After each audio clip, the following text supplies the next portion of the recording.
Hello दोस्तों। तो हमने पिछले लेक्चर में पढ़ लिया था कि वे वृत्त क्या होता है, वृत्त की परिधि क्या होती है, क्षेत्रफल क्या होते हैं। तो हमने 7-8 फॉर्मूले पढ़े थे। अब हम उन फॉर्मूलों का यूज करेंगे। उन फॉर्मूले की मदद से हम सबसे पहले तो 15.1 के मैं एग्जाम्पल्स करूँगा और उसके बाद में 15.1 के हम क्वेश्चन करेंगे। तो हम आज 15.1 में 3 एग्जाम्पल है, वो आज हम तीनों डिस्कस कर लेते हैं। देखो, पहला एग्जाम्पल मैं कराऊँगा नहीं, पहले मैं दूसरा एग्जाम्पल कराऊँगा, क्योंकि वो शुरुआत वहाँ से होनी चाहिए थी।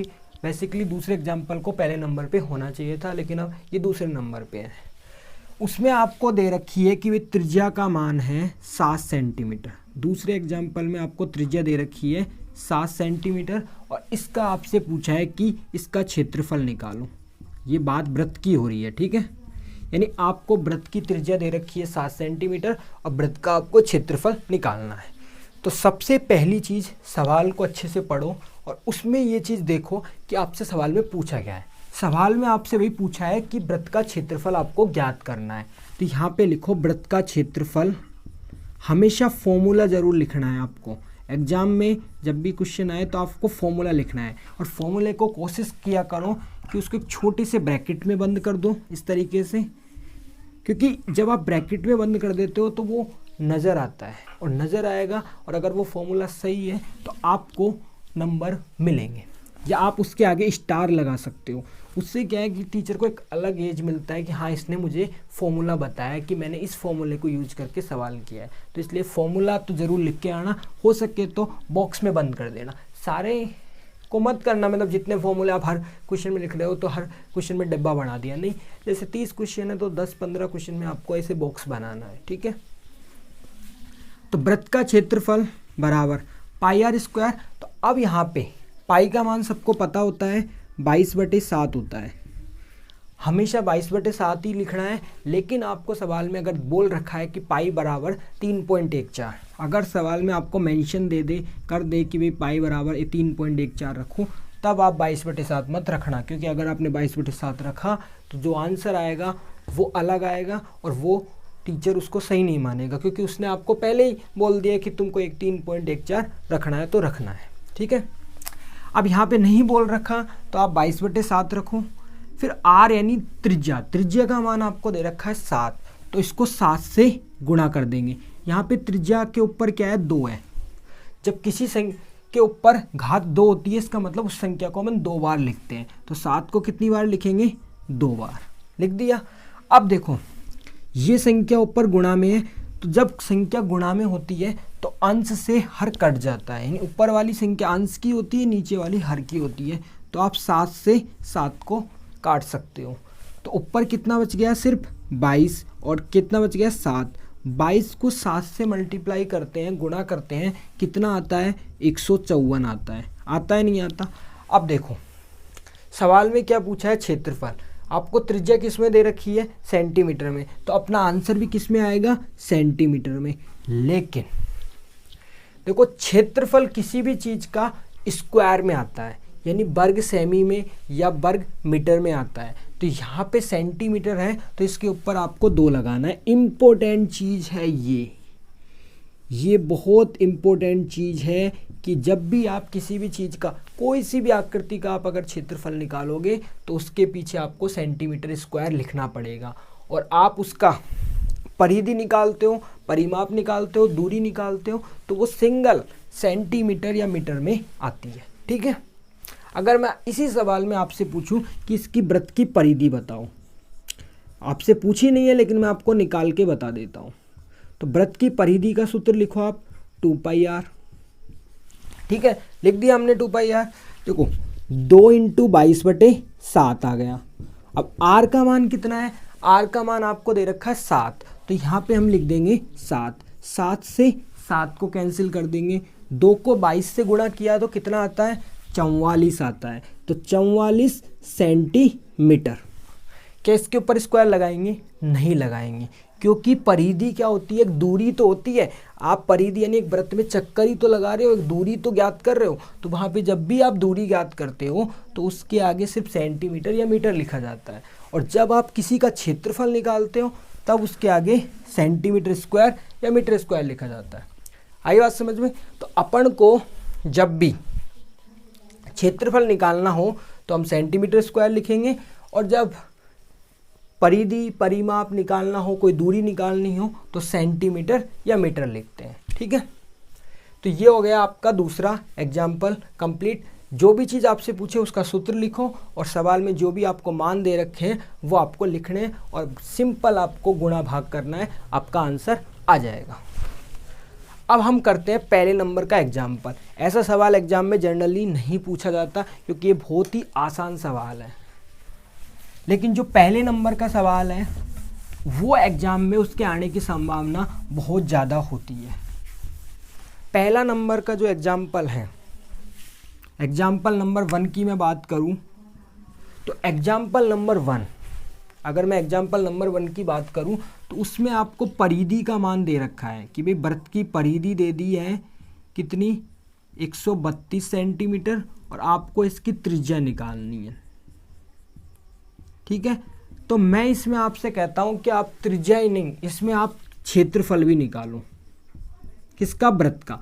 यहाँ पे बात वृत्त की हो रही है इसलिए मैं वृत्त को नहीं लिख रहा हूँ, फिर भी आप चाहो तो लिख सकते हो कि वृत्त की परिधि कितनी दे रखी है, 132 सेंटीमीटर। देखो यहाँ पे सेंटीमीटर ही लिखा है ना, तो परिधि के आगे हमेशा सेंटीमीटर ही लिखा आएगा, और क्षेत्रफल के आगे सेंटीमीटर स्क्वायर या मीटर स्क्वायर लिखेंगे।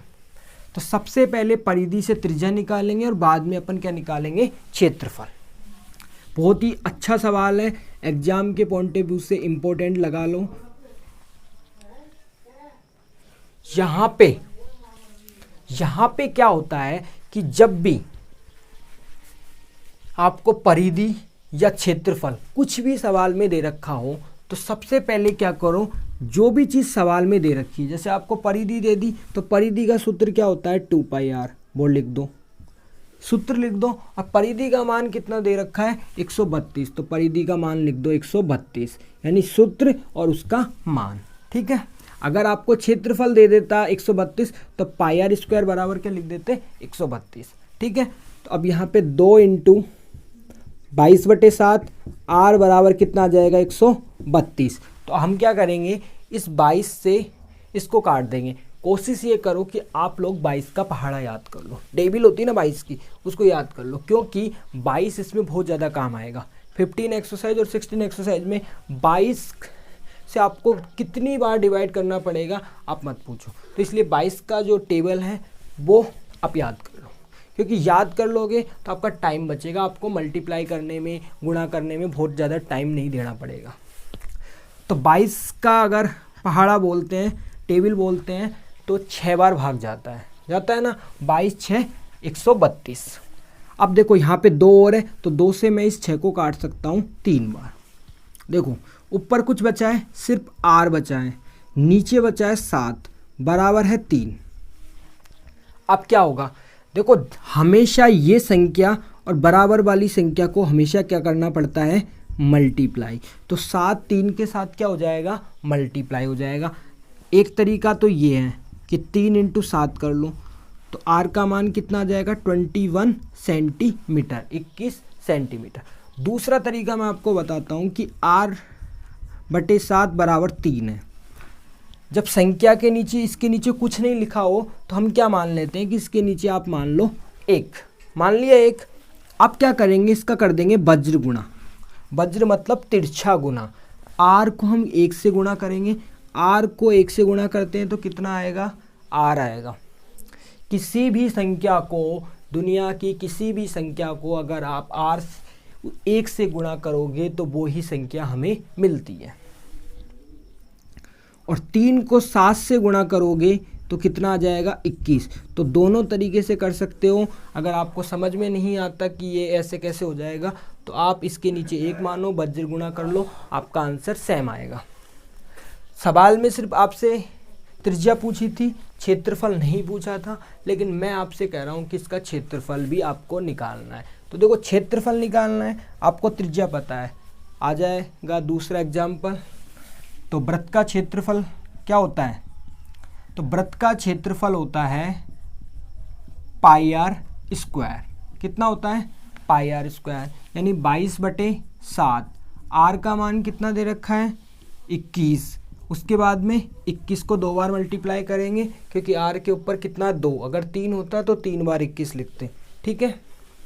7 से इसको कितनी बार कैंसिल करेंगे, 3 बार। 7 का भाग जाता है 21 में 3 बार। अब 22 किससे गुणा होगा, 3 से, 22 तिया 66 हो गए, और उसको फिर किससे गुणा करेंगे, 21 से। गुणा कर लो, सिंपल। ये काम आपको रफ में करना है, गुणा मैं यहीं कर देता हूँ। तो 66 132, तो 6 8 1386 इसके आंसर आ जाएंगे। और ये किस में आएगा, सेंटीमीटर स्क्वायर में, क्योंकि ये आपका क्षेत्रफल निकाला है। जब भी क्षेत्रफल निकालोगे सेंटीमीटर स्क्वायर आएगा। सेंटीमीटर क्यों आएगा, मीटर स्क्वायर क्यों नहीं आएगा, क्योंकि त्रिज्या जिसमें दे रखी होती है क्षेत्रफल का मान भी उसी में आता है, ठीक है। तो ये अपन ने वृत्त की परिधि से इसकी त्रिज्या और क्षेत्रफल ज्ञात कर लिया है। एग्जाम के हिसाब से इंपॉर्टेंट सवाल है, ऐसे सवाल एग्जाम में आते हैं, ठीक है। इसके बाद में इसका जो दूसरा पार्ट है, पहले में 2 सवाल हैं, तो मैं दूसरा सवाल बता रहा हूँ। तो दूसरा सवाल है पहले का कि अब आपको परिधि कितनी दे दी, 176, यानी कि पहले के दूसरे में आपको परिधि दे रखी है 176, और अब आपको इसकी क्या निकालनी है, त्रिज्या निकालनी है। आपको परिधि की जगह सवाल में क्षेत्रफल भी दे देगा। जब अपन एक्सरसाइज करेंगे तो उसके अंदर आपको परिधि की जगह क्षेत्रफल भी दे रखा होगा, तो आप वहाँ पे सीख लेंगे कि कैसे क्षेत्रफल से हम त्रिज्या निकालते हैं। यहाँ हम परिधि से त्रिज्या कैसे निकालेंगे वो हम सीख रहे हैं, ठीक है। देखो अपन को क्या करना है, ये परिधि है तो परिधि का सूत्र लिख दो 2πr। जो भी चीज़ दे रखी है सवाल में, अगर परिधि दे दी तो परिधि का सूत्र लिख दो, क्षेत्रफल दे दिया तो क्षेत्रफल का सूत्र लिख दो। मैंने परिधि का सूत्र लिख दिया 2πr, और परिधि का मान लिख दो इसके बराबर 176, लिख दिया। अब देखो 2 × 22/7, r का मान यहाँ पे दे रखा है और ये हो जाएगा 176, हो जाएगा ना।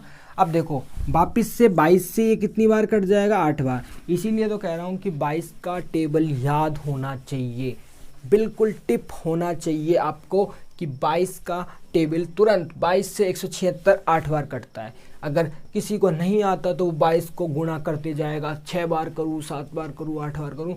तो यही सवाल जो 2 मिनट का है वो 5 मिनट में करोगे, और 1-1 मिनट हमें बचानी है एग्जाम में, तो इसलिए आपको 22 का टेबल याद करना चाहिए। तो देखो अब 22 कट गया, 2 भी कट जाएगा, 2 का भाग जाता है 8 में 4 बार। यहाँ बच जाएगा r, नीचे बच जाएगा 7, और अब आप लोग तो इंटेलिजेंट हो ही, 7 को 4 से क्या कर दोगे, मल्टीप्लाई। तो r का मान हो जाएगा 4 को 7 से मल्टीप्लाई करने के बाद 28 सेंटीमीटर। इस बार मैं सिर्फ त्रिज्या निकाल रहा हूँ, क्षेत्रफल का काम मैंने आपके लिए छोड़ दिया है। त्रिज्या 28 दे रखी है, तो इसका क्षेत्रफल निकाल के कमेंट करना, ठीक है। अब अगले क्वेश्चन पे आते हैं। ये दोनों क्वेश्चन आपको समझ में आ गए, पहला और दूसरा। दूसरा सवाल इतना इम्पोर्टेंट नहीं है, लेकिन पहला सवाल एग्जाम के हिसाब से इम्पोर्टेंट है। अगर आप 5 साल के पेपर को उठाओगे, राजस्थान बोर्ड की साइट पे जाना आप, और वहाँ पे आपको प्रीवियस क्वेश्चन मिल जाएंगे। 14 से लेके वहाँ पे 12-13 से पेपर दे रखे हैं 20 तक। उन पेपरों को डाउनलोड करो, उसमें क्वेश्चन देखो कि किस टाइप के क्वेश्चन वहाँ पूछ रहे हैं, तो आपको अंदाज़ा लग जाएगा कि हाँ इसमें से इस टाइप के ही क्वेश्चन एग्जाम में आते हैं। तो अब मैं इसका लास्ट एग्जाम्पल कराने वाला हूँ, जो है तीसरा एग्जाम्पल, जो 15.1 का तीसरा एग्जाम्पल है और अच्छा एग्जाम्पल है। इस एग्जाम्पल के बेसिस पे सेम टू सेम एक एग्जाम्पल के जैसा एक सवाल है आपके 15.1 में, जो आपको करना है, ठीक है। तो हम पढ़ते हैं कि एक साइकिल का पहिया दे रखा है ना आपको, और वो 11 किलोमीटर चलता है, और उसको चलने में वो 5000 चक्कर करता है। तो आपको ये बताना है कि साइकिल के पहिए का व्यास कितना है, ठीक है। बहुत ही आसान क्वेश्चन है, समझना है। सबसे पहले देखो आपको जो जो चीज़ सवाल में दे रखी है, साइकिल के पहिए द्वारा तय की गई दूरी।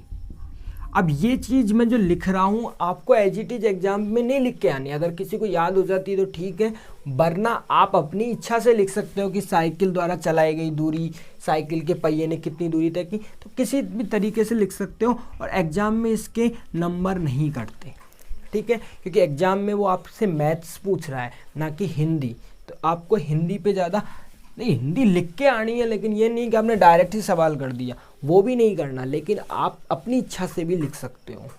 तो यहाँ पे साइकिल के पहिए द्वारा तय की गई दूरी कितनी है, 11 किलोमीटर। अब आपको थोड़ा सा सचेत होना है कि ये दे रखा है किलोमीटर में। अब देख, आंसर तो आप किलोमीटर में निकाल सकते हो, लेकिन आप से मैं पूछूं कि क्या साइकिल का पहिया कभी किलोमीटर में हो सकता है क्या, मतलब उसकी त्रिज्या जो व्यास है, ये मान लिया कि साइकिल का पहिया है, क्या उसकी ये जो उसके केंद्र से, यानी जहाँ पे वो लगी होती है ना तार, क्या वो केंद्र से लेके यहाँ तक की दूरी कुछ किलोमीटर में होगी क्या, नहीं होगी ना। तो अपन क्या करते हैं, इस किलोमीटर को मीटर में या सेंटीमीटर में बदल लेते हैं, और ये बहुत ही आसान है, ये बहुत ही आसान है। मैं 11 किलोमीटर को अगर मीटर में चेंज करना चाहता हूँ तो कितने से गुणा करूँगा, 1000 से। क्यों करूँगा, जब भी आपको पता है कि किलोमीटर को मीटर में चेंज करना हो तो 1000 से गुणा करते हैं। एक बात मेरी ध्यान रख लो, आज कभी भी कन्फ्यूजन नहीं होगा कि जब भी बड़ी संख्या को छोटी संख्या में अगर बदलना हो, आपको पता है कि किलोमीटर क्या होता है, बड़ा, और मीटर क्या होता है, छोटा। जब भी किलोमीटर को मीटर में बदलना हो या किसी भी बड़े नंबर को, जैसे मीटर को सेंटीमीटर में, किलोग्राम को ग्राम में, तो हमेशा मल्टीप्लाई यानी गुणा करते हैं। और गुणा किससे करते हैं, जो इन दोनों में संबंध होता है। हमें पता होता है कि 1 किलोमीटर में 1000 मीटर होते हैं, तो इसलिए मैं इसको किससे मल्टीप्लाई करूँगा, 1000 से। इसके अलावा अब ये पूरी चीज़ किस में बदल गई है, मीटर में। अब मैं इसको बदलना चाहता हूँ सेंटीमीटर में, तो सेंटीमीटर में बदलने के लिए मैं इसको किससे गुणा करूँगा, 100 से। तो क्यों, क्योंकि 1 मीटर में कितने सेंटीमीटर होते हैं, 100। आप इस सवाल को किलोमीटर से भी कर सकते हो, आप इसको मीटर से भी कर सकते हो, लेकिन आपका जो आंसर है ना वो सेंटीमीटर में दे रखा है, तो हम सेंटीमीटर से करते हैं। आप 1000 कर लो और बाद में आप 100 से मत करो चाहे तो, ठीक है, लेकिन मैं यहाँ पे 100 से इसलिए करके बता रहा हूँ क्योंकि आपका आंसर सेंटीमीटर में दे रखा है, ठीक है। ये चीज़ समझ में आ गई कि बड़ी संख्या को अगर छोटी संख्या में बदलेंगे तो किलोमीटर को मीटर में अगर जैसे बदल रहे हैं तो मल्टीप्लाई करेंगे, किससे मल्टीप्लाई करेंगे, जो इन दोनों के बीच में जो भी संबंध दे रखा होगा। और जब भी छोटी संख्या को बड़ी संख्या में बदलेंगे तो हम क्या देंगे, भाग। जैसे मीटर को किलोमीटर में लिखना हो, मैं 5 मीटर है, इसमें कितने किलोमीटर होंगे, क्या होगा, भाग देंगे 5 में 1000 का, ठीक है। तो अब देखो, साइकिल के पहिए द्वारा तय की गई दूरी कितनी मान ली हमने, 11 किलोमीटर। 11 किलोमीटर मतलब 11 × 1000 × 100, तो ये कितना हो जाएगा, 11 के आगे कितनी जीरो लग जाएगी, 3 और 2 5, 5 जीरो लग गई, और इस ये पूरा मान किस में आ गया, सेंटीमीटर में। मतलब हमने किलोमीटर को किस में बदल दिया, सेंटीमीटर में। आगे पढ़ो, सवाल में क्या बोला है कि जो साइकिल का पहिया है इतनी दूरी तय करने में 5000 चक्कर लगाता है। मैं आपसे अगर एक चीज पूछता हूं कि 5000 चक्कर द्वारा 5000 चक्कर में तय दूरी कितनी है, भाई 5000 चक्कर में उसने कितनी दूरी तय की है, ये 11 3 0 2 0।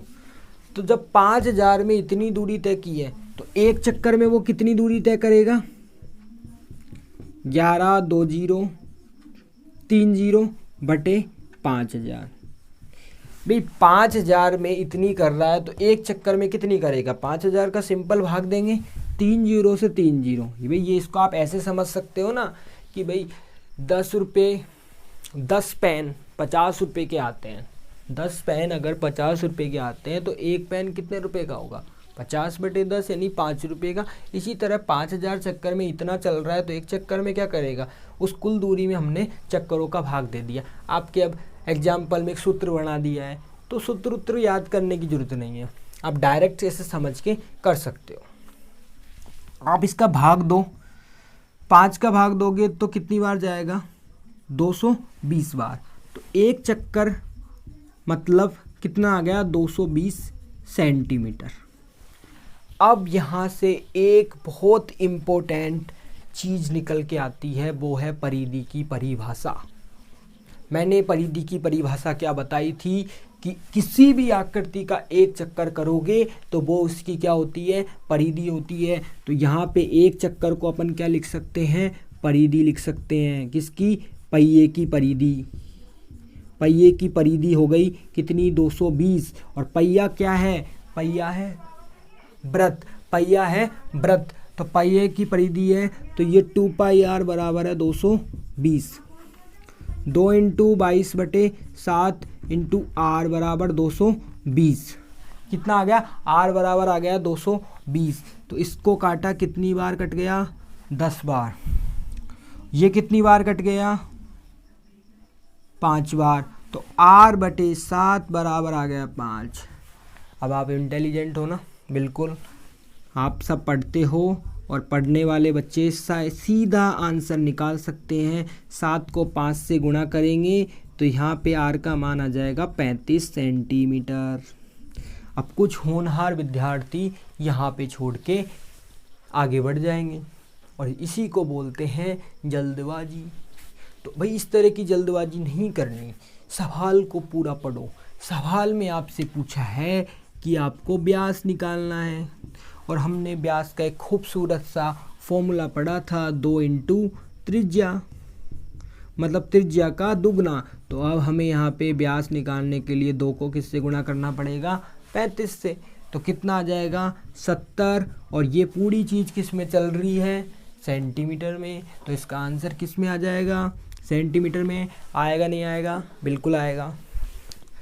तो देखो हमने 3 एग्जाम्पल पढ़े, मैं तीनों को एक बार ब्रीफ रिवीजन कर देता हूँ। पहले मैंने दूसरा एग्जाम्पल बताया, डायरेक्ट क्वेश्चन था, त्रिज्या दे रखी है, क्षेत्रफल परिधि अपन डायरेक्ट निकाल सकते हैं। आर की जगह मान रखो, पाई का मान रखो, गुणा करो, काटो पीटो, जो करना है और आंसर निकल जाएगा। पहला एग्जाम्पल बहुत ही अच्छा एग्जाम्पल है, एग्जाम में आने की संभावना बनती है उस एग्जाम्पल की कि परिधि आपको दे रखी होगी और आपसे या तो त्रिज्या पूछेगा या आपसे क्षेत्रफल पूछ सकता है। चांसेज हैं कि आपसे क्षेत्रफल पूछेगा। तो आपको कुछ नहीं है, पहले परिधि से त्रिज्या निकालेंगे, उसके बाद में उसका मान हम क्षेत्रफल में रखेंगे और हमारा आंसर आ जाएगा। तीसरे एग्जाम्पल में पहिए दे रखा है, पहिए की दूरी है और दूरी और चक्कर दे रखे होंगे। तो सबसे पहले हम एक चक्कर का मान निकालेंगे। एक चक्कर को हम क्या बोलते हैं, परिधि बोलते हैं। और उस एक परिधि से हम त्रिज्या निकाल लेंगे। और अगर आपसे व्यास पूछता है तो व्यास निकाल लो, क्षेत्रफल पूछता है तो क्षेत्रफल निकाल लो। इन तीनों एग्जाम्पल्स के ऊपर आपके 4 से 5 क्वेश्चन आप डायरेक्ट एग्जाम में, मतलब जो आपकी 15.1 है उसमें आप निकाल सकते हो। तो इन तीनों एग्जाम्पलों को अच्छे से देखो, बार बार देखो, नहीं समझ में आए तो, और उसके बाद में आप 15.1 के क्वेश्चन करो।